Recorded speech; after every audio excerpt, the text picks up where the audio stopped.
പുതിയൊരു വീഡിയോയിലേക്ക് എല്ലാവർക്കും സ്വാഗതം. ഇന്നൊരു സിമ്പിൾ ആൻഡ് വെറൈറ്റി ആയിട്ടുള്ളൊരു റെസിപ്പിയാണ്. പർപ്പിൾ കളറുള്ള ക്യാബേജ് വെച്ചിട്ട് ഒരു തോരനാട്ടോ ഇന്ന് റെഡിയാക്കാൻ പോകുന്നത്. നമ്മുടെ ഒരു തോരൻ ഉണ്ടാക്കിയെടുക്കാനായിട്ട് ഞാനിവിടെ ക്യാബേജ് എടുത്തിട്ടുണ്ട്. ഇതിൻ്റെ പകുതി മാത്രമേ ഞാനിപ്പോൾ എടുക്കുന്നുള്ളൂ. നല്ല രസമുണ്ടല്ലേ ക്യാബേജ് കാണാൻ, നല്ലൊരു കളർ കോമ്പിനേഷനും മാത്രമല്ല ഒരുപാട് ഹെൽത്തി ആയിട്ടുള്ള ഒരു ക്യാബേജ് കൂടിയാണിത്. ഇനി നമുക്കിത് ചെറുതായിട്ടൊന്ന് അരിഞ്ഞെടുക്കാം. ഒരുപാട് പൊടിയായിട്ട് അരിഞ്ഞെടുക്കരുത്. ഈ ഒരു വലിപ്പത്തിൽ വേണം നമുക്കിതിനെ അരിഞ്ഞെടുക്കാനായിട്ട്. ഇനി ഒരു പാനിലേക്ക് അല്പം ഓയിൽ ഒഴിച്ചു കൊടുക്കാം. വെളിച്ചെണ്ണയോ റിഫൈൻഡ് ഓയിലോ ഏത് വേണമെങ്കിലും എടുക്കാം.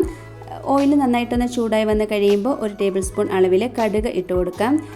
ഇതിന് പകരം ഉഴുന്നുപരിപ്പ് ഉണ്ടെങ്കിൽ അത് ചേർത്ത് കൊടുക്കാം. ഇനിയും ഇതേ അളവിൽ തന്നെ ചെറിയ ജീരകം കൂടെ ഒന്നിട്ട് കൊടുക്കാം.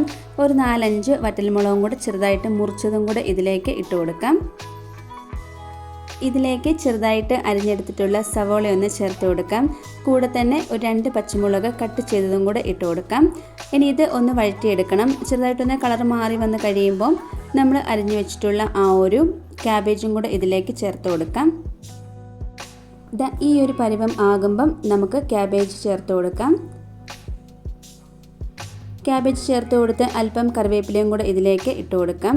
ഇനി ആവശ്യത്തിന് ഉപ്പും കൂടെ ചേർത്ത് കൊടുത്ത് ഒന്ന് മിക്സ് ആക്കി എടുക്കാം. നന്നായിട്ടൊന്ന് മിക്സ് ആക്കിയതിന് ശേഷം ഇതൊന്ന് മൂടി വെച്ച് കൊടുക്കാം.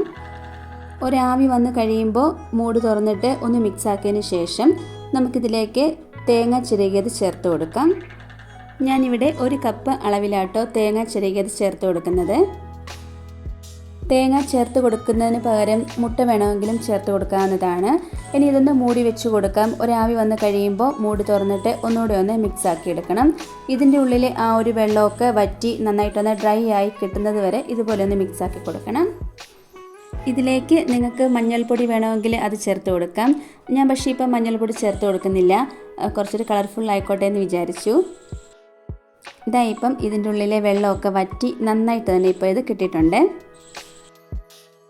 നമ്മൾ സാധാരണ വെള്ള ക്യാബേജ് കഴിക്കുന്നതിനെക്കാട്ടിലും നല്ലൊരു ടേസ്റ്റ് ആട്ടോ ഇത് കഴിക്കാനായിട്ട്. ചോറിൻ്റെ കൂടെയും ചപ്പാത്തിയുടെ കൂടെയൊക്കെ കഴിക്കാൻ അടിപൊളിയാട്ടോ ഇത്. മാത്രമല്ല ആരോഗ്യഗുണങ്ങൾ ഏറെയുള്ളൊരു ക്യാബേജും കൂടെയാണിത്. നമ്മുടെ കളറായിട്ടുള്ള ക്യാബേജ് തോരൻ ഇവിടെ റെഡി ആയിട്ടുണ്ട്. ഒട്ടും കൊഴിഞ്ഞു പോകാതെ വളരെ പെർഫെക്റ്റ് ആയിട്ട് നമ്മുടെ ഒരു തോരൻ റെഡിയായി കിട്ടിയിട്ടുണ്ട്.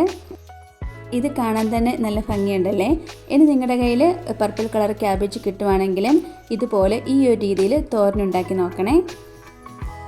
ഈ ഒരു ക്യാബേജ് കൊണ്ട് തോരൻ മാത്രമല്ല ഒരുപാട് വെറൈറ്റി ആയിട്ടുള്ള റെസിപ്പീസ് നമുക്കുണ്ടാക്കിയെടുക്കാൻ പറ്റും. പ്രത്യേകിച്ച് വെയിറ്റ് കുറയ്ക്കാൻ ആഗ്രഹിക്കുന്ന ആൾക്കാർക്കൊക്കെ ആണെങ്കിൽ ഇത് സലാഡൊക്കെ ഉണ്ടാക്കി കഴിക്കാവുന്നതാണ്.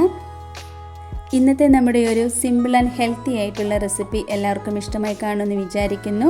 ഇഷ്ടമായിട്ടുണ്ടെങ്കിൽ ലൈക്കും കമൻറ്റും സബ്സ്ക്രൈബും ഒന്നും ചെയ്യാൻ മറന്നു പോകരുതേ. അടുത്ത വീഡിയോയിൽ കാണാം. താങ്ക്